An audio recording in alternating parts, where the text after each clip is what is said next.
We need to exploit this in marketing handloom products both domestically and for exports. On 2nd October last year, I had asked people to use one item of khadi to brighten the lives of artisans. I am informed that since then, sale of khadi has gone up by 60% as compared to the same period last year.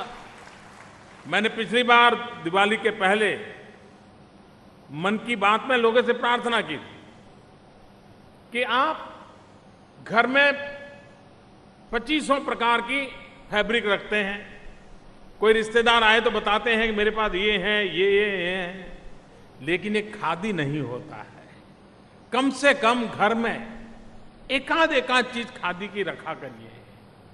इतनी सी मेरी request को देशवासियों ने मान लिया और 60% बिक्री बढ़ गई, गरीब के घर में दिया जला।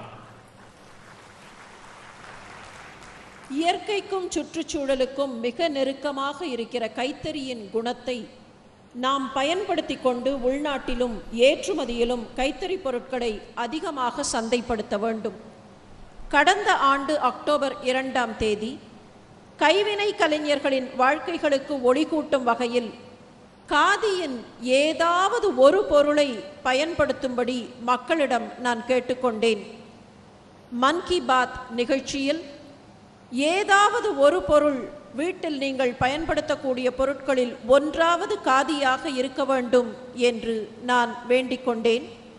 இவ்வாறு கேட்டுக்கொண்டதற்கு பிறகு முந்தைய ஆண்டின் அதே காலகட்டத்தை காட்டிலும் காதியின் விற்பனை 60% அதிகப்பட்டிருப்பதாக தெரிகிறது.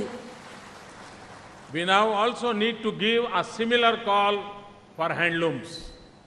Can we not enhance use of handlooms in our daily lives? We have many options such as clothes, curtains, bed sheets, table covers and doorbeds, just to name a few. This will not only support handlooms but will also support our weavers. அதே போன்றதொரு அழைப்பும் வேண்டுகோளும் இப்போது கைத்தறிக்கும் தேவை. நம்முடைய அன்றாட வாழ்க்கையில் கைத்தறியின் பயன்பாட்டை நாம் அதிகப்படுத்த முடியாதா? நாம் தேர்ந்தெடுப்பதற்கு எத்தனையோ பொருட்கள் உள்ளன. துணிகள், திரைச்சீலைகள், படுக்கை விரிப்புகள், மேஜை விரிப்புகள், மிதியடிகள், கம்பளி போர்வைகள் என்று ஏராளமானவற்றை வரிசையாக கூறலாம். இவ்வாறு நாம் கைத்தறியை பயன்படுத்துவது கைத்தறிக்கு மட்டும் உதவியாக இருக்காது, நம்முடைய நெசவாளர்களுக்கும் ஆதாரமாக இருக்கும். I am told that handlooms form 15% of total cloth consumption. If we raise this to just 20%, from 15% to 20%, it will give a huge boost to handlooms. Handloom turnover will increase by 33%.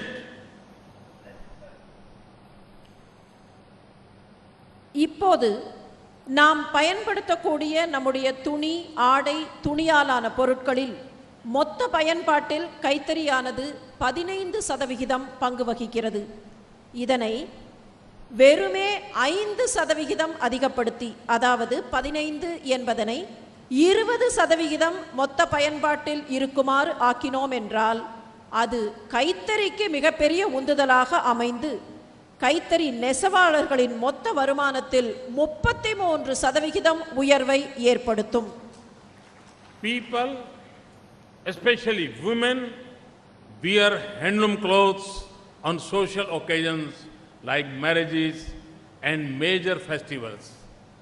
We need to popularize this among our youth. This will give the much needed boost to the handloom sector. சமூக நிகழ்வுகளில், குறிப்பாக திருமணங்கள், முக்கியமான பண்டிகைகள் போன்றவற்றில் மக்கள், அதுவும் குறிப்பாக பெண்கள் கைத்தறி ஆடைகளை அணிகின்றனர். இந்த வழக்கத்தை நம்முடைய இளைய தலைமுறையினரிடத்தில் மேலும் பிரபலப்படுத்த வேண்டும். மிக பெரியதான நம்முடைய இளைஞர்களிடத்தில் இதனை பிரபலப்படுத்தினால் இந்த துறைக்கு தேவையான உந்துதல் கிடைக்கும். मुझे कभी कभी लगता है कि हम कभी 5 स्टार होटल में खाएं, 7 स्टार होटल में खाना खाएं, लेकिन जब घर में माँ के हाथ का खाना मिलता है तो उसका आनंद कुछ और होता है, एक अलग संतोष होता है. क्यों? क्योंकि माँ जब खिलाती है तब सिर्फ खाना नहीं खिलाती है, उसमें भरपूर प्यार भी मिला हुआ होता है और इसके कारण हमें संतोष भी उतना ही मिलता है. मैं कभी कभी जब खादी और हैंडलूम पर सोचता हूं तो मुझे लगता है कि हम दुनिया की कितनी वैरायटी क्यों न पहन ले, लेकिन जब हैंडलूम या खादी की चीज लगती है तो ऐसा ही लगता है जैसे माँ ने परोसा है, प्यार से परोसा है, प्यार से बनाया है. ये जो फर्क है, ये फर्क जब हम महसूस करेंगे तब हमें पता चलेगा कि ये कितने प्यार से बनाई हुई चीज मेरे शरीर पर मैंने धारण की है. நாம் குறிப்பாக நம்முடைய இளைஞர்கள் 7 நட்சத்திர ஹோட்டல்களில் உணவருந்துகிறார்கள். அது ஒரு பக்கம் இருந்தாலும் தாயினுடைய கையால் உணவருந்தும் போது கிடைக்கக்கூடிய சந்தோஷமும் மகிழ்ச்சியும் அலாதியானது. அதை போன்றுதான் கைத்தறியால் நெசவு செய்யப்பட்டிருக்கக்கூடிய துணிகளை அணிவது என்பதும் தாயின் கையால் அன்னையின் கையால் கிடைக்கக்கூடிய அருமருந்தான உணவு போன்றது. இதில் நமக்கு கிடைக்கக்கூடிய மகிழ்ச்சி அன்புமிக்க மகிழ்ச்சி. அந்த மகிழ்ச்சியில் வெறும் களிப்பு மாத்திரமில்லை, தாயின் அன்பு தெரிகிறது, கரிசனம் தெரிகிறது, கனிவு தெரிகிறது, இந்த தேசத்தினுடைய பெருமிதமே தெரிகிறது. கைத்தறியை நாம் அணிவதன் மூலம் நம்முடைய தேசத்தின் பாரம்பரியம், நம்முடைய தேசத்தின் மேன்மை, நம்முடைய தேசத்தின் பெருமிதத்தை நாம் உயர்வுபடுத்துகிறோம், அதை உணர்ந்து கொள்கிறோம். किसी बुनकर परिवार में हम जाएं तो हम देखेंगे कि पूरे घर में 80% जगह 80% प्लेस और लूम के लिए देते हैं और 20% प्लेस में पूरा परिवार गुजारा करता है. और जब एक साड़ी लूम पर बनती होती है, 5 महीने 6 महीने एक एक ताना बाना का काम होता है, पूरा परिवार उस साड़ी को जैसे ऐसे बनाता है जैसे माँ अपनी बेटी को बड़ा बना रही हो, जैसे अपनी बेटी का लालन पालन करती हो, उस रूप में परिवार के अंदर पूरा परिवार उस साड़ी को बुनता है. और जब वो साड़ी घर से विदाई होकर के किसी दुल्हन के शरीर पर जाने वाली होती है, उस परिवार को भी उतना ही आनंद होता है और वैसे ही उस साड़ी की विदाई करते हैं जैसे माँ बाप अपनी लाड़ी की विदाई करते हैं. इतना प्यार उस बुनकर के उन कपड़ों को बुनते बुनते समय हो जाता है. ஒரு நெசவாளருடைய வீடு எப்படி இருக்கும் என்று எண்ணி பார்க்கலாம். அவருடைய வீட்டின் மொத்த பரப்பளவில் 80% தறி அடைத்துக் கொள்ளும். 20% மட்டும்தான் அந்த குடும்பத்திற்கு இருக்கும். அந்த 80% தறியில் ஒரு சேலையை நெய்யத் தொடங்கினால் 5 மாதங்கள் அல்லது 6 மாதங்கள் அந்த குடும்பமே அதை பார்த்து பார்த்து நெசவு செய்யும். அந்த சேலை வளரும். எப்படி வளரும் என்றால், ஒரு குடும்பத்தில் ஒரு மகள் பார்த்து பார்த்து வளர்க்கப்படுவது போல அந்த சேலை அந்த குடும்பத்தால் பார்த்து பார்த்து வளர்க்கப்படும். நெசவாளர் அந்த சேலையை நெய்து முடித்த பின் சந்தைக்கு கொண்டு போவது ஒரு குடும்பத்தில் பார்த்து பார்த்து சீராட்டி வளர்க்கப்பட்ட பெண்ணை திருமண மேடைக்கு அழைத்து கொண்டு போவது போன்ற ஒரு உணர்ச்சியோடு இருக்கும்.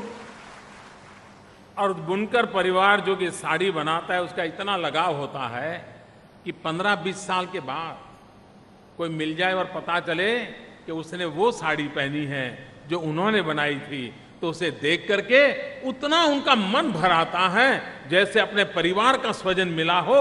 इतना लगाव बुनकर को एक एक ताने और बाने के साथ होता है। 15-20 ஆண்டுகளுக்கு பிற்பாடு கூட தாங்கள் நெய்த பார்த்து பார்த்து அது எப்படி வளர்கிறது என்று கனிவோடு நெய்த அந்த சேலையை அந்த குடும்பத்தினர் அடையாளம் கண்டுகொள்ளுவார்கள். எத்தனை ஆண்டுகளானாலும் தன்னுடைய குடும்பத்திலிருந்து சென்ற பெண்ணை அந்த குடும்பத்தின் பெண்ணாக போஷிப்பது போலத்தான் அந்த சேலையை நெசவாளர்கள் போஷிக்கிறார்கள். We need to take several initiatives to make handloom fashionable. This can be done by bringing new designs and color schemes, constantly evolving and innovating, ensuring quality.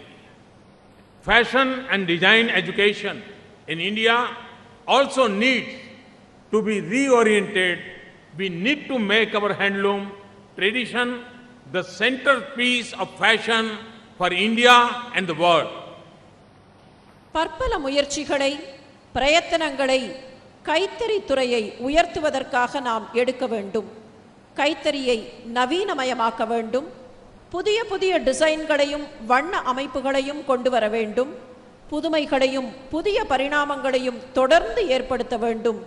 நம்முடைய இளைஞர்கள் ஏற்றுக்கொள்ளும்படி இவை எல்லாவற்றையும் தரத்தோடு மேம்படுத்தினோம் என்றால், இவற்றையெல்லாம் செய்ய வேண்டுமென்றால் நம்முடைய நாட்டின் நவீன நாகரீகம் மற்றும் டிசைன், ஃபேஷன் அண்ட் டிசைன் கல்வியிலும் மாற்றங்கள் தேவை. நம்முடைய கைத்தறி பாரம்பரியத்தை இந்தியா மட்டுமல்லாது உலகத்தின் ஃபேஷன் நாகரீகத்தின் மையப்புள்ளியாக நாம் செய்ய வேண்டும். We are committed to give a rightful place to our famous traditional handloom products. India Handloom brand has been launched with the sole objective of winning the trust and confidence of customers. நம்முடைய பிரபலமான பாரம்பரியமிக்க கைத்தறி பொருட்களுக்கு அவற்றின் நியாயமான உரிமையான இடத்தை பெற்றுக் கொடுக்கும் முயற்சியில் நாம் இருக்கிறோம்.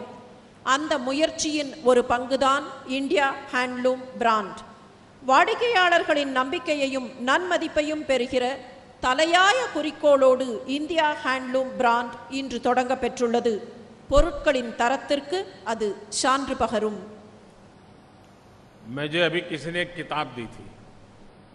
उस किताब में दुनिया में हैंडलूम के भिन्न भिन्न प्रकार के, हैंडीक्राफ्ट के भिन्न भिन्न प्रकार में किस शताब्दी में क्या क्या काम होता है, दुनिया का कौन सा देश, एक बड़ा ही उन्होंने एक ट्री बनाया था.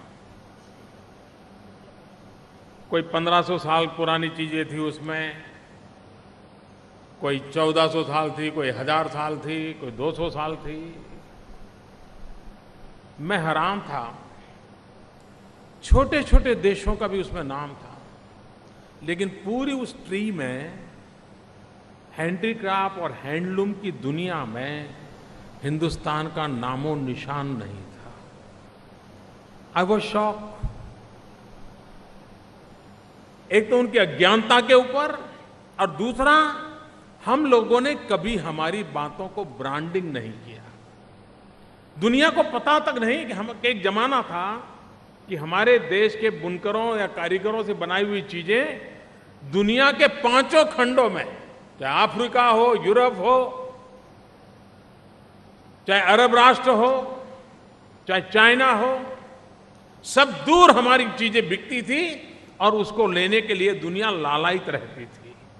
लेकिन आज जो लोग किताबें लिखते हैं उनको पता तक नहीं है कि हमारा इतना भव्य कभी इतिहास रहा है, क्योंकि हमने हमारी चीजों का जो ग्लोबल ब्रांडिंग करना चाहिए, ग्लोबल मार्केटिंग करना चाहिए, उसमें कहीं न कहीं हम कम पड़े हैं. எனக்கு ஒரு புத்தகத்தை ஒருவர் பரிசளித்தார். அந்த புத்தகத்தில் உலகத்தில் பல்வேறு பாகங்களிலேயும் சின்ன சின்ன ஊர்களிலேயும் நெய்யப்படுகிற துணிகளை பற்றி, குறிப்பாக கைத்தறியை பற்றி பலவிதமான சங்கதிகள் இருந்தன. ஏதோ ஒரு குக்கிராமத்தில், சீனாவிலாகட்டும், எகிப்திலாகட்டும், இன்னும் பற்பல நாடுகளிலாகட்டும், ஏதோ ஒரு குக்கிராமத்தில் என்ன அழகான துணி நெசவு செய்யப்படுகிறது என்கிற சங்கதிகள் எல்லாம் அந்த நூலில் இருந்தன. ஆனால் எனக்கு மிகப்பெரிய அதிர்ச்சி. காரணம், இத்தனை வகையான கைத்தறி துணிகளை நெசவு செய்யக்கூடிய இந்தியாவின் பெயர் மாத்திரம் அந்த புத்தகத்தில்